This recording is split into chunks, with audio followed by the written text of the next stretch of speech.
Жолдун тамтыгы чыгып бүттү. Биз айткандан тажабадык, өкмөт убада бергенден тажаган жок. Бул туурасында бүгүн Жогорку кеңештин жыйынында Өнүгүү Прогресс фракциясынын депутаты Мирлан Бакиров көтөрүп чыкты.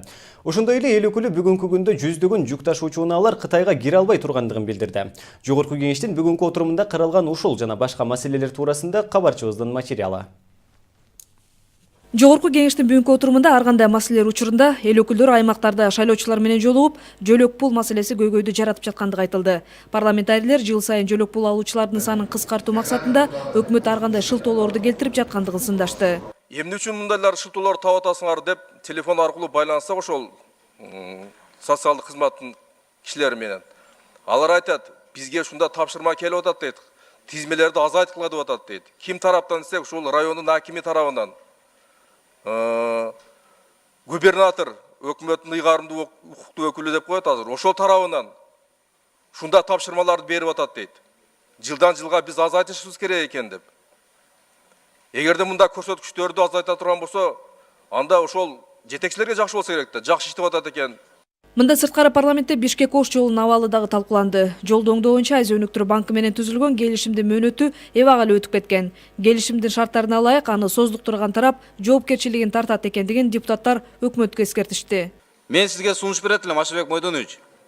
Дем алыш күнү премьер-министрди алып, исламды да жаныңызга алып, Бишкектен чыгып эле ушу Сокулук деген бир 40 метр, 50 метр наракка барсаңар, Карабалыкта Бишкек жолунун акыбалын көрөсүңөр. Маданият, Жалал-Абад жолун айтпай эле коелу. Тамтыгы бүтүп, стратегиялык жолдун акыбалы бүгүнкү күндөгү акыбалы. Ички жолдор жөнүндө маселе айтат. Андан мурун стратегиялык жолдун акыбалын бир көңүлгө алып койсоңуздар. Ошондой эле жыйында депутаттар жүк ташуучу унаалардын Кытайга кире албай убара болуп жаткандыгын дагы көтөрүштү. Ар кандай шылтоолор менен бүгүн жүк ташуучу унааларга тоскоолдуктар жаралып жатыптыр. Тент менен мурда кирген болсо азыр контейнер кыласыңар. Мурда контейнер менен кирген болсо кайра тент кыласыңар деген ар кандай шылтоолор менен тоскоолдуктар жаратылып, биздин жүк ташуучу ишкерлер, компаниялар ушундай зыянга учурап отурат. Бүгүнкү күндө Кытайдын чек арасында өтүп, бирок андан ары кете албай турган 200дөн ашык ал эми Кытайга кире албай, Кыргызстандын аймагында 1000ге жакын жүк ташуучу унаалар токтоп тургандыгын айдоочу коомдук бирикмесинин төрагасы Надыр Токторов билдирди. Бүт эле СНГда евро стандарттагы машинелер менен жумуш иштеп келебиз да. Кытайлар евро стандарттын бизге кереги жок. Силер Кытайдын айтканын кыласыңар, Кытайларга темир күзүп кылып келесиңер деп биздин мына евро стандарт тентовка тагыраак айтканда ошол машинелерибизди киргизбей турат да. Бүгүнкү күндө 3 күнгө, бүгүн 4-күн болуп атат.